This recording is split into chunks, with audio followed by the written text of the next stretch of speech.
कौन था? कौन है निजी जन तुम्हारा? है? पापा जी। तुम जानती हो पापा जी को अपने?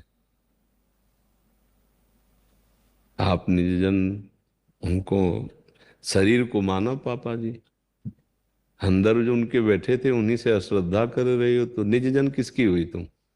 शरीर को तो माना पापा जी। पापा जी के अंदर जो पापा जी थे उनको जाना क्या? वो सबके पापा जी सबके अंदर बैठे हुए हैं, वासुदेव भगवान। उनको तो जाना नहीं, उनसे कह रहे हो श्रद्धा नहीं रही, तो पहले ही नहीं श्रद्धा थी ना। अपने पिता में क्या परम पिता प्रभु को देखा, जब वो अंतर ध्यान हो गए तो जिस शरीर को पापा जी कहते उसको जलवा दिया। किससे प्यार कर रही थी? न शरीर से प्यार कर रही थी, न प्रभु से प्यार कर रही थी। झूठा प्यार है, इसीलिए तुम्हें दुख हो रहा है, इसीलिए अश्रद्धा हो रही। बोलो, सच्चाई से बोलो। मानो पिता है या पति है या पुत्र है, आप किससे प्यार कर रहे हैं? शरीर से।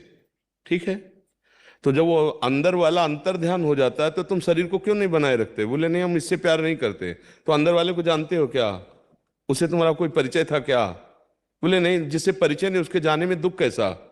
और जो परिचय तुम्हारे सामने पड़ा है उसको तुम स्वीकार नहीं कर रहे। इसका मतलब अनजाने में भी भगवान से ही प्यार करते थे।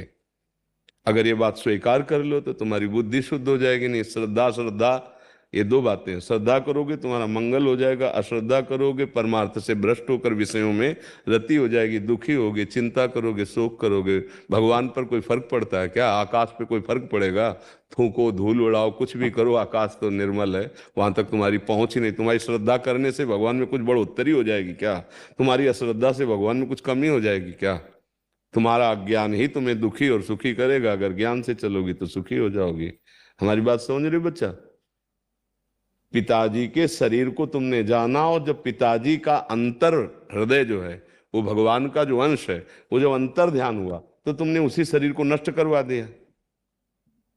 और उसको तुम्हें पता नहीं है जो अंतर ध्यान हुआ। तो हमें लगता है दुख किस बात का हो रहा है? अज्ञान के कारण। निज जन तुम श्री जी की हो, ठाकुर जी की हो, और वो कभी दूर होने वाले नहीं। तुम्हारे हृदय में, वो कण कण में है, सर्वत्र है। ये बात स्वीकार कर लो तो आनंदित हो जाओगे। ना तुम्हारा शरीर रहेगा, ना हमारा शरीर रहेगा, ना प्रियजनों का शरीर रहेगा, ना अप्रियजनों का रहेगा। ये प्रतिपल परिवर्तनशील नाशवान शरीर मैं नहीं हो सकता। और मैं को हम पहचान नहीं पा रहे, इसीलिए सब दुखी हो रहे हैं। अगर अध्यात्म को समझ जाओ तो आनंदित हो जाओगे, नहीं समझोगे तो चिंता, शोक, भय, मृत्यु, दुख ये बराबर बना ही रहेगा। बार बार जन्म, पुनरपि जननम, पुनरपि मरणम, पुनरपि जननी जठरे शयनम, ये होता रहेगा। इसको संभालने के लिए ही मानव देह मिला है। तुम्हारा क्या, कौन सा संबंधी किसका है जो बना हुआ है? हमें बता। शरीर तो जाने ही है ना, किसी का भी हो जाना ही है। और जो शरीर के अंदर है उससे कोई परिचय नहीं है। बड़ा विचित्र खेल है, कितना झूठा प्यार है। शरीर को अगर एक रात्रि और रखवाया जाए तो पैसा दे के हटवा दोगे? ए फूंको इसे। तो प्यार किससे कर रहे थे? बोले वो चले गए, तो तुम जानते हो उसे? बोले नहीं। तो झूठा नहीं तो प्यार तुम्हारा और कैसा है? किसका प्यार सच्चा है? सच्चा प्यार वाला ही तो केवल हरि से प्यार करता है। सब शरीरों में हरि उन्हीं से प्यार करता है। और हरि को जाना नहीं तो क्या प्यार? तभी कभी भगवान में श्रद्धा हो रही। तो क्या आज तक किसी के माता पिता स्थायी बचे हैं क्या? सबको तो यहां से जाना पड़ा। भगवान जहां अवतार लिए ना, उनके भी माता पिता को जाना पड़ा। दशरथ जी गए ना, भगवान के पिता थे ना, गए ना। तो तुम्हारे पिता कैसे रुक सकते हैं? सबका समय है। एक नियत समय के लिए शरीर मिला हुआ है, इसको छोड़ना ही है। और जो अंदर तत्व है भगवान का चिदानंद अंश है, उस पर कोई फर्क नहीं पड़ता, ना स्त्री पुत्र परिवार, कुछ नहीं। अब तुम्हारे पिता तुम्हारी याद थोड़ी कर रहे होंगे, किसी अन्य योनि में गए। जैसे आप पीछे की योनि में क्या थे आपको क्या पता? मान लो 40 वर्ष की अवस्था है, 30 वर्ष, 30 वर्ष पहले क्या थे आपको कोई पता नहीं। कोई मतलब नहीं। अब जो नई सृष्टि है उसमें अपना मतलब कर लिया। जहां शरीर टूटा तो इससे भी मतलब नहीं। अब नई सृष्टि में जहां जन्म लोगे वहां हो जाएगा, पशु पक्षी जहां हो जाएगा। ये खेल समझो ना। इस खेल को नहीं समझोगे तो दुखी हो जाओगे, शोकित हो जाओगे, चिंता करोगे। इसलिए हमारी प्रार्थना है, नाम जप करो और भगवान से प्रार्थना करो कि वास्तविक हमें ज्ञान हो जाए, तो दुख से बच सकती हो। नहीं, ये जो मिला है वो बिछुड़ेगा। यहाँ जो कुछ भी है सब बिछुड़ेगा। जो भी मिला है वो सब बिछुड़ेगा। हमारी बात समझ लो। इस लोक का नाम पता है क्या है? फिर संशय क्यों करते हो? कसाई वाड़े में जितने पशु सब काटे जाएंगे।